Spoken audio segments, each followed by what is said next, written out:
Poštovani gledaoci, dobar dan. Na mnogobrojnim stećcima rasutim po Republici Srpskoj i Bosni i Hercegovini često piše na svojoj zemlji na plemenitoj. Ko su bili plemeniti ljudi koje je sahranjivan na zemlji plemenitoj, na svojoj baštini plemenitoj? Koliko znamo, odnosno ne znamo, o kulturnom nasljeđu srpskog naroda na teritoriji Bosne i Hercegovine? Koliko i šta znamo o zemlji plemenitoj i kako učiniti dostupnim javnosti kulturno nasljeđe ovih prostora? U narednih 25 minuta srednjovjekovna Bosna je u fokusu našeg interesovanja. A ja sam Tatjana Mizrak i budite i vi u fokusu.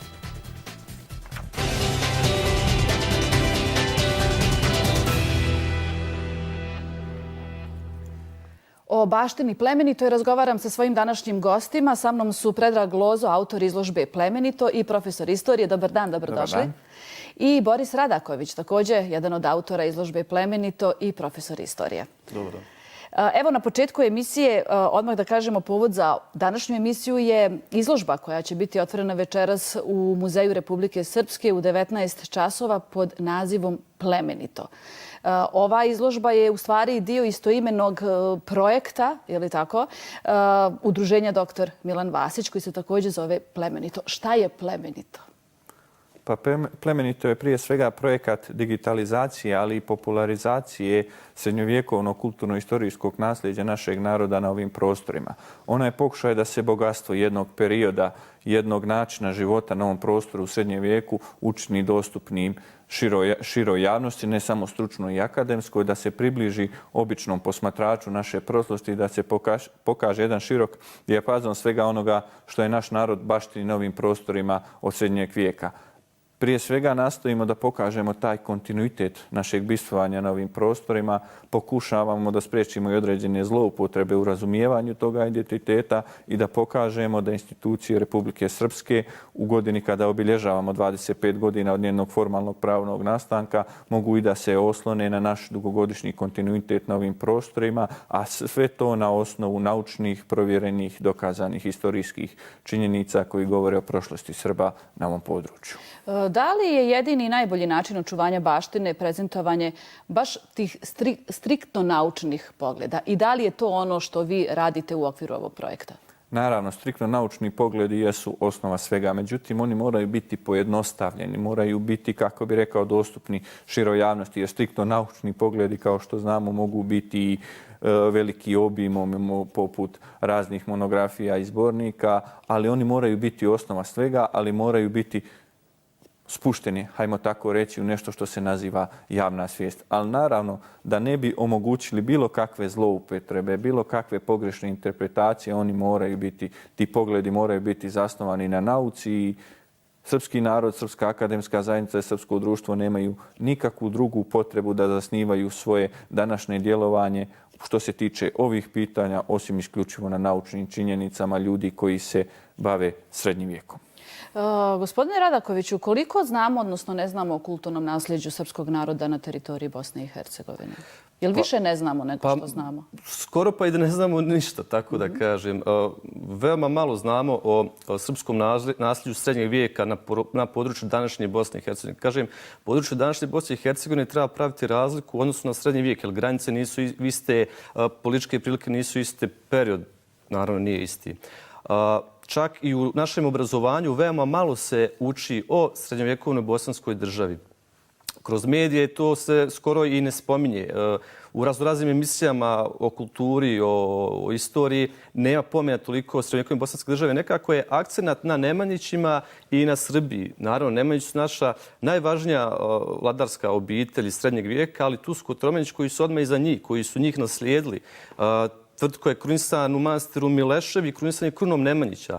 Tako da svakako trebamo učiniti mnogo više da bi popularizovali istoriju, kulturu i sve što ide uz Srbe u srednjem vijeku na ovim prostorima. Sada, ono što će da bude večeras prezentovano na ovoj izložbi je samo jedan mali dio, je li tako? Jedan mali dio, jeste.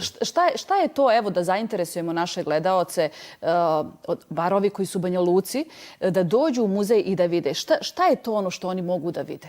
Pa oni mogu da vide izložba kao izložba je podijeljena u 4 cjeline, tako da mogu da vide povelje srednjovjekovne koje su nastajali u kancelarijama bosanskih vladara koji su pisane ćirilicom. Zatim mogu da vide stečke, nadgrobni spomenik iz srednjeg vijeka koji su koji su specifični za srpski narod na ovim prostorima i koji su prošle godine ušli na UNESCO-vu listu svjetske baštine. Također mogu da vide natpisi ćirilične u kamenu, znači natpisi na stecima, na crkvama, zagrobnim hramovima i sl.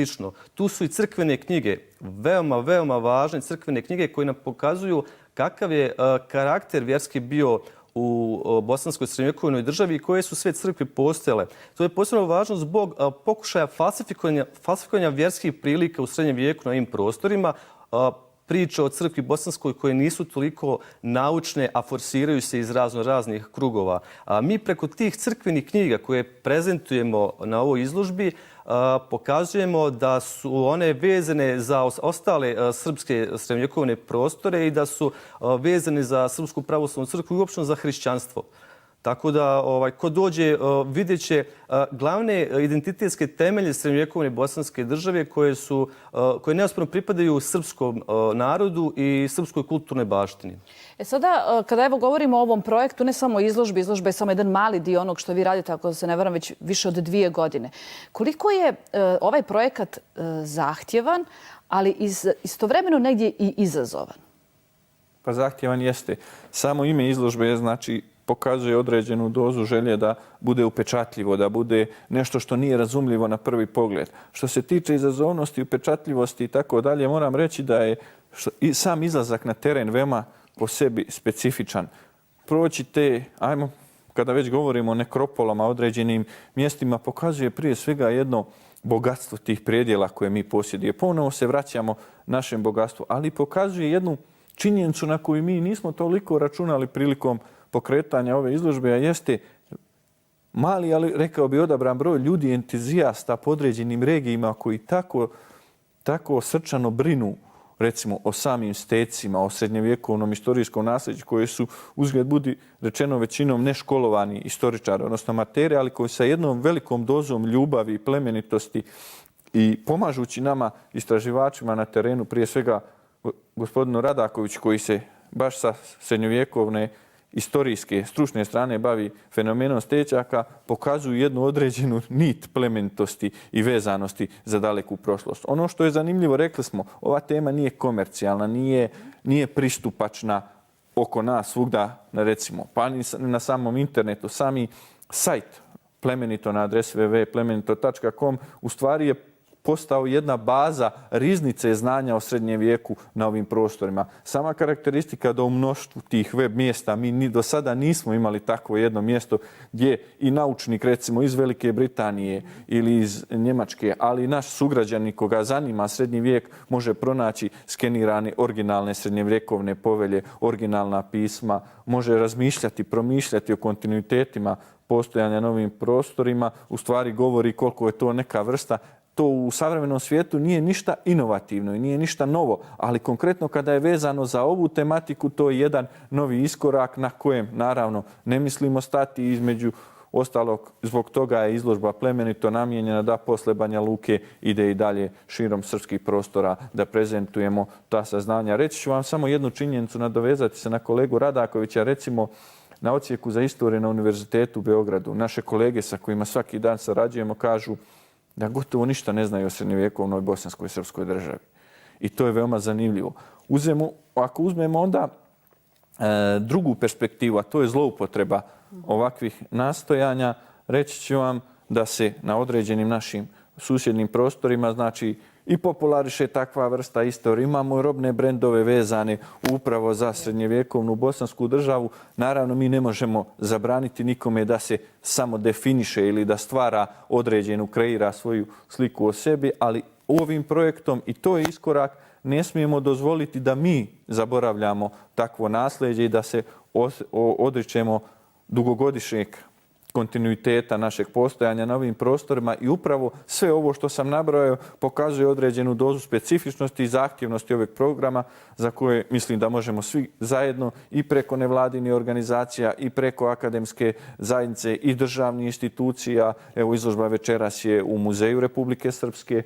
Inače, projekat Plemenito podržan je od Ministarstva prosvjete i kulture Republike Srpske u 2 navrata prilikom konkursa na studentske projekte, od Ministarstva spoljnih poslova Srbije, odnosno Kancelarije za saradnju sa Srbima u regionu i dijaspori. I to pokazuje jednu, ajmo reći, zajedničko nastojanje institucija i svih ostalih i čitave zajednice da napravimo jedan iskorak na ovom području. Napravit ćemo kratku pauzu, slijedi marketinški blok, pa ćemo onda o plemenitim ljudima, plemenitoj baštini i plemenitoj zemlji.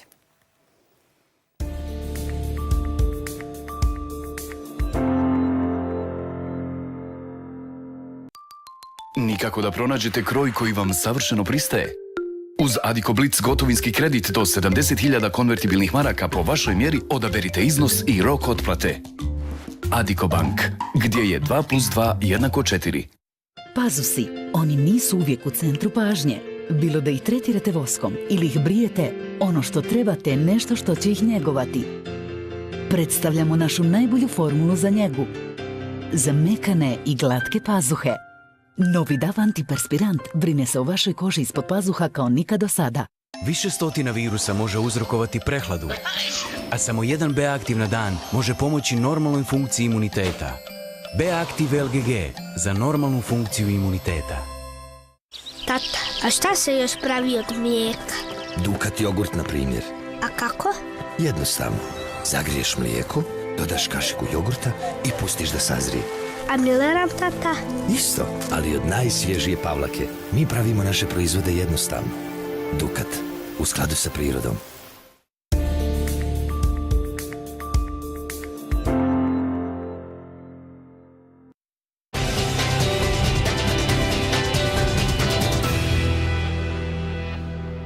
Baština plemenita, tako smo dali naziv u današnjoj emisiji. Sada, Borise, zašto plemenito? Ja sam evo u najavi navela plemeniti ljudi. Ko su bili plemeniti ljudi? Pa ovako, prvo malo da se osvrnemo na uređenje srednjovjekovne bosanske države. A mimo vladara postojala je krupna vlastela koja je uz vladara učestvovala u podjeli vlasti i upravljanju državom. Vladar je tu svoju krupnu vlastelu, znači moćnike koji su držali velike dijelove zemlje, nazivao plemenitim ljudima. To ima veze i sa latinskim bono homini u zapadnoj Evropi. Sličan je bio termin, koristio se oko sličnih stvari. Tako da su plemeniti ljudi u stvari oni koji uz vladara drže državu, održavaju državu, u ovom slučaju srednjovjekovnu bosansku državu, i oni su od vladara u nasljedstvo primali posjede koji su bili nasljedni u njihovim porodicama. I ti posjedi su plemeniti posjedi. Tako imamo na stecima, često se spominje da je neko sahranjen na svojoj zemlji na plemenitoj. Znači sahranjen na onoj zemlji koju je dobio od vladara za svoje zasluge ili za upravljanje, pomoć u upravljanju državom ili u borbama protiv stranih zavjevača ili u smirivanju lokalnih nemira i buna. I onda on na njegovom nadružnom spomeniku piše da je on sahranjen na toj svojoj plemenitoj državi. Dakle, plemeniti ljudi bila su krupna vlastela u bosanskoj državi, a plemeniti posjedi, plemenite baštine, to su bili njihove oblasti kojima su vladali. Nešto kao, danas bi mogli prevesti kao otadžbina. Gledajući tako, Republika Srpska je bila naša plemenita baština, odnosno naša otadžbina, jer je svi u nas plemeniti posjed, tako kažem. Sada, koliko je recimo taj podatak poznat van krugova istoričara koji se time bave? Pa skoro nikako. Čak nisam siguran koliko je poznat ni u tim krugovima istoričara, tako kažem. Kako ste došli do tog podatka? Pa čitanjem srednjovjekovnih povelja, nekih radova važnih domaćih istoričara, tako da studenti uče o tome, ali mislim da mnogo više treba da se uči o tim nekim terminima i tim nekim stvarima kao što su plemenite baštine, kao što su lokalni narodni identiteti, vjerski identiteti, politički, ideološki i svi drugi identiteti, studenti istorije, ali i učenici u srednjim bar školama, ako ne osnovnim, trebali bar ponešto da znaju o tome da bi lakše razumjeli otkud oni ovdje, kako su došli i da bi imali neku predstavu o svom identitetu. Jer u neku ruku mi smo svi nasljednici tog srednjovjekovnog identiteta, a srednji vijek, krajem srednjeg vijeka udaraju se temelji savremenih nacija. Tako da o svojim temeljima treba da učimo i da znamo ono šta nas čini tim što jesmo i gdje jesmo. Sada, možda da sada vas sluša neki kolega sa neke druge strane, tako da se izrazi, možda se ne bi složio. Naime, mnogo je, iskreno govoreći, podataka koji su protivrječni, možda istorijski čak i neosnovani, izvučeni iz konteksta. Kako se negdje snaći u moru tih činjenica? Kako znati šta je istina? Šta je to što treba da nas vodi? Evo i za jednog i drugog možda pitanja. Pa, ja bih se dovezao, kolega već ranije govorio, mi nemamo namjeru da ulazimo u ničije pravo da se identifikuje kako želi, da piše svoju istoriju kako želi. Ono što mi ne da ne možemo, nego ne smijemo prihvatiti, da se istorijski izvor, kad kažem istorijski izvor, to su dokumenti koji su nastajali u vrijeme u kojem mi govorimo. Znači, srednjovjekovni istorijski izvori su nastajali u srednjovjekovnoj bosanskoj državi. I mi na osnovu njih crpimo saznanja o identitetu, o politici, o svim aspektima društva tog srednjovjekovnog. Mi moramo, dakle, da se borimo protiv falsifikovanja i zloupotrebe tih takvih izvora. Opet kažem, svako ima pravo na svoje mišljenje, svako ima pravo da se identifikuje kako hoće, ali jedno su savremene nacije koje počinju od 19. vijeka da se formiraju, pa neke i u 20. vijeku, a drugi su ti narodni ili protonacionalni, da se pozovem na Erika Hobsbaumana, koji su nastajali već od kraja srednjeg vijeka. Znači, srpski narodni prostor ima taj protonacionalni identitet.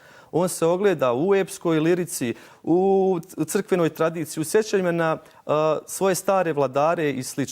Dakle, uz dužno poštovanje, svako ima pravo da se u savremenom nacionalnom smislu izjašnjava kako hoće, ali jedno su istorijski izvori i ono što nam oni govore, a drugo su konstrukcije istoričara. Mi istoričari, u neku ruku, svi su istoričari bar donekli subjektivni.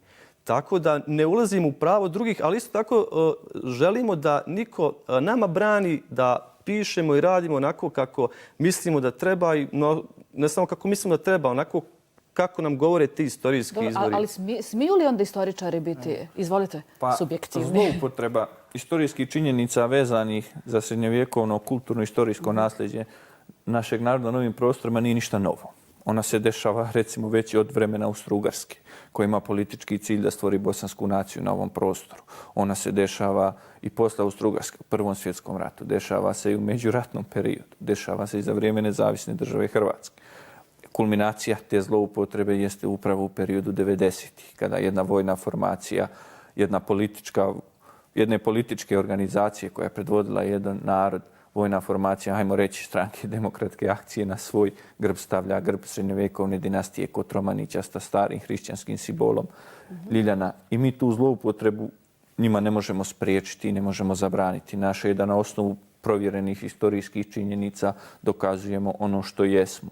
Također ne možemo ni zamjeriti generacijama koje su stvorile Republiku Srpsku, izgradile Republiku Srpsku, što neka ova saznanja nisu dovoljno prezentovale u onom periodu koje to mi moramo uraditi danas, upravo boriti se za pokazivanje naučno osnovano takvih kontinuiteta. Dakle, što se tiče tih zloupotreba, mi njih ne možemo spriječiti, možemo ih svesti.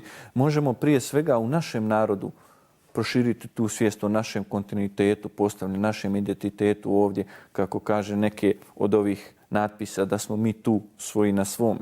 Možemo u stvari i drugim dijelovima, vidite, srpski narod je policentričan narod.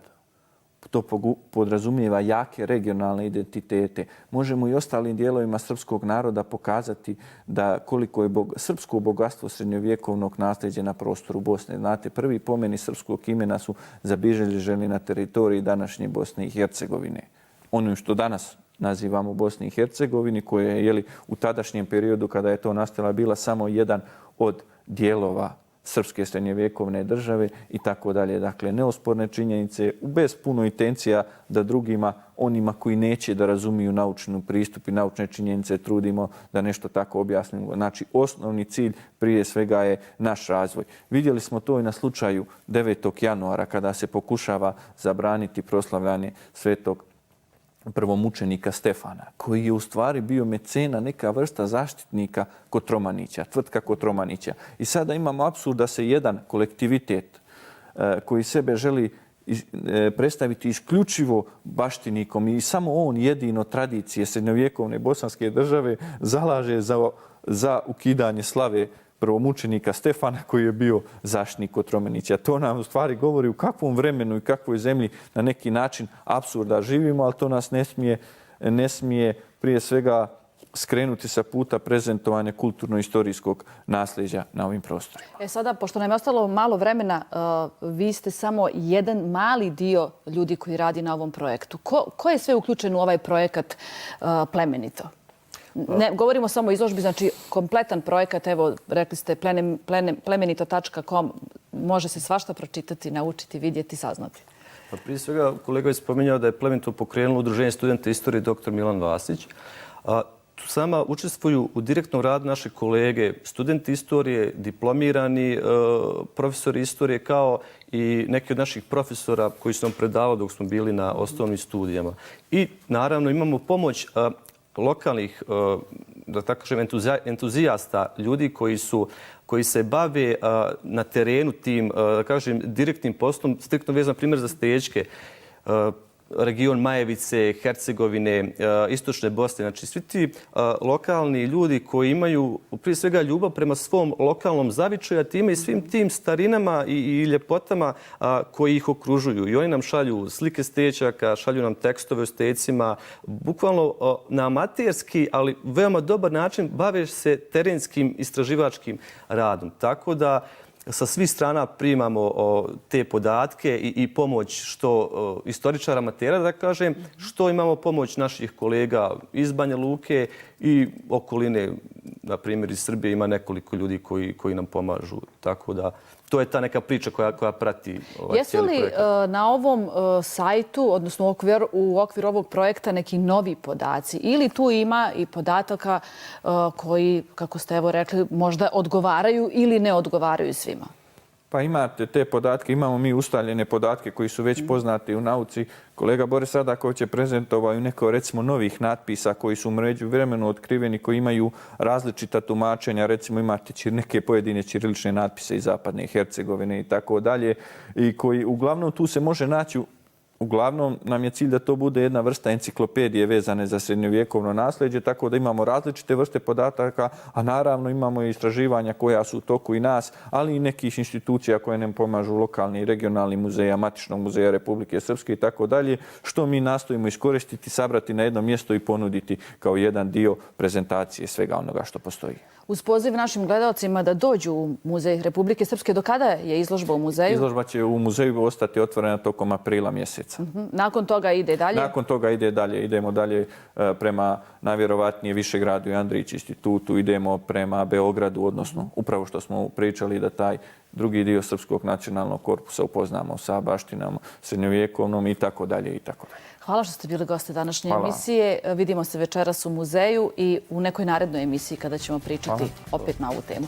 Poštovani gledaoci, hvala i vama. Sutra govorimo o proljećnoj sjetvi. S nama su stručnjaci, poljoprivredni stručnjaci, zato budite u Fokusu 15 časova. Prijatan dan!